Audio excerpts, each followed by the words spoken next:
Pete Moore and welcome to PCM Guns, my new channel. This is a Schultz Larsen. It's a brand that not everybody's familiar with. It's very well known in Europe, especially much the Scandinavian countries, and it makes some damn fine rifles. I tested a gun called the Victory that looks pretty much like this but had a wooden stock, and I was very impressed. What makes this gun so different is, despite how it looks, it's a switch barrel.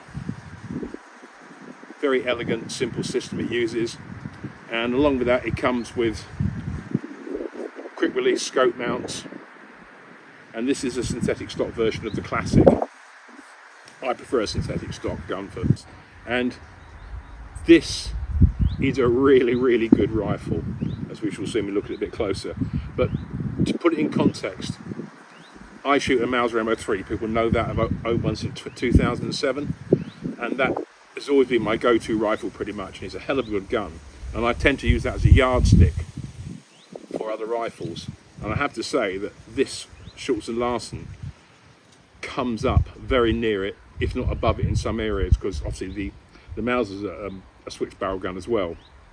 But where it really scores, in my opinion, to get a quality switch barrel rifle for under 2k, which would include the QD scope mounts, in this day and age is pretty damn impressive.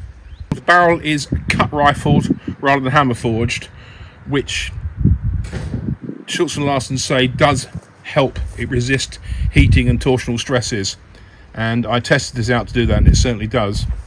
This gun, the barrel is sort of, should we say, light medium, threaded 14x1. This gun is in 6.5x55, probably my favourite sort of standard deer caliber. It's got a 1 in 8 twist. The stock is a solid synthetic. You can see it's a very pleasing green. I like green stocks. And it comes with a moulded in mid-height comb, cheek piece, scalloped thumb position behind the pistol grip. Checking is moulded in and impressed. The front of the forend is reasonably rigid, and it free floats the barrel quite nicely.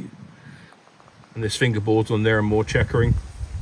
Length of pull is 14 inches. For the test, Alan also supplied a Schultz Larsen bipod, and if you know your bipod, you know it's a javelin. It fits on a magnetic socket. This is purely an option that Alan fitted.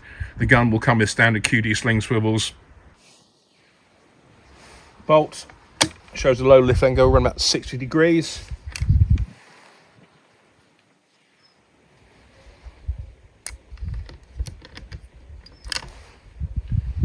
Has a 3-lug lockup, usual plunger ejector, but it's a solid big lump of iron. It really is. It slips back in like that, all very neat and nice, and it runs very smoothly. Magazine, just pop the button there, out it comes. That's a 3-round standard clip, goes in like so. You can't load it through the action because it's a single column, but what you can literally do is, if you need a round quickly and you're empty, you can just chuck one straight in the ejection port and close the bolt, and it will feed and chamber that. That is the trigger, which is just sweet. That's really it. Safety, that's fire. That's safe with bolt operation, and that's safe bolt locked. Pretty standard stuff, that. Schultz Larsen call their dedicated scope mount slide and lock, because exactly what they do. They're secured by 2 screws here. They supply a T15 Torx key. Slack these off, and if you watch, pull the scope back and lift it off. Now, if you look there, you can see the actual machinings, and there's like 2 cutouts on either side on both of the ridges.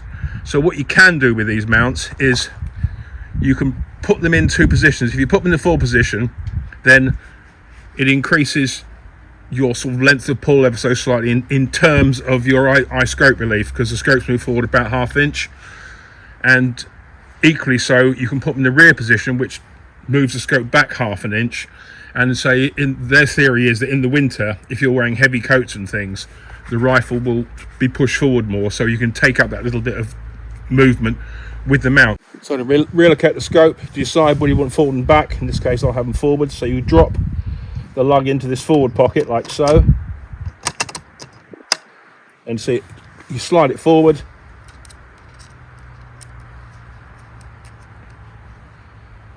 Winding these two tight, just so they're nipped up like so, and then give them, they recommend, a quarter of a turn.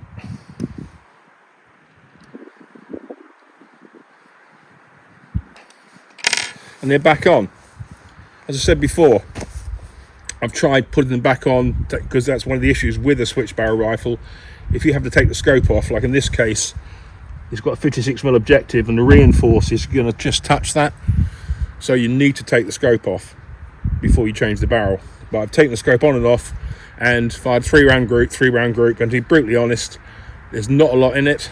Same point of aim, same point of impact, so it does work. Okay, all Schultz and Larsen rifles are switch barrels, as I said before. However, there's two ways of accessing it. The standard gun, you need to take the stock off. This is called the Traveller version. It's exactly the same classic. You can buy classic normally. What you do, this T key comes with it. You put them in there. You slack off these. They don't take much slacking off. If you watch that, that's tight. And that's tight the other way. So you do it so the screw is slack. Obviously you have to open the bolt because the bolt locks directly into the barrel. And then they recommend you slack off the forward action screw. A few turns like that. But this, I found, is a very snug fit, which pays homage to the precise machining of what goes on. That came out reasonably well, as you can see. That's the barrel completely out. And when you put it back in, there's a cutout here, and there's a pin in the base of the forward receiver that aligns it. But if you want to know where it is, where the gun number is, it sits on top at 12 o'clock. When you offer it back in, you offer it up with the gun number at 12 o'clock. So you slide it in, and this is where it's a little bit fiddly because it's such a lovely snug fit. Like so. I made that look a bit more awkward. And then before you go any further, while holding the barrel, you close the bolt, which then gives you a headspace. The bolt might drag that back in a few thousandths of an inch, but it's exactly where it needs to be. Then you tighten these down, so nip them.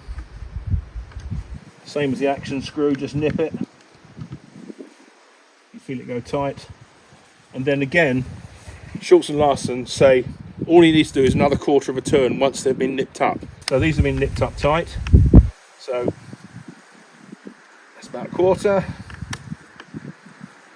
As is that. And then we just go under here, like so. And that's about right. And then once you're in, everything's right. Just operate the bolt to make sure everything's engaged. Just so I've also done the complete scope off, barrel on, scope back on again, and again with the same results, 3-round group, and it pretty much fell where the first 3-round group fell. Obviously there will be a minute amount of deviation because of the human eye and where you place the scope. So if you go anywhere and you haven't got time to check zero, as long as you've been zeroed in the UK, then you can rest assured that the gun's going to shoot straight. Really, really nice rifle. Okay, 3 rounds, just see how the gun cycles.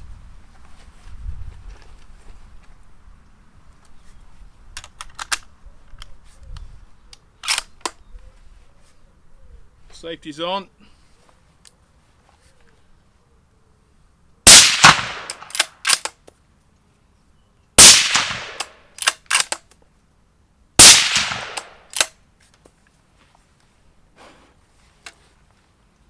Smooth and easy, it's a 6.5.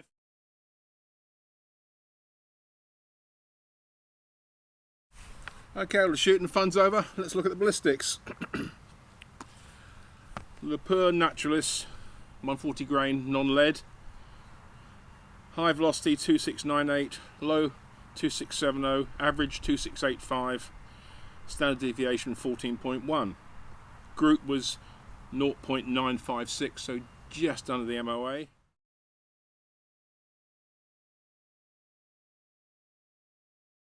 At 0.830 MOA. Energy was 2,256 foot-pounds, but that dropped to 1,700 at about 125 yards because the Naturalist has quite low BC compared to something like the LDX. The LDX really impressed. That's a lead cord, high BC, Hornaday load, 143 grains. High was 2673, low was 2633, average was 2649. Hornaday quote for the factory load of this, because this was a reload, a speed of 2700, so not too bad. My load was 47.5 grains of Vitivori N560, which is a high energy powder, and the rifle was grouping at a very, very impressive 0.389 inches.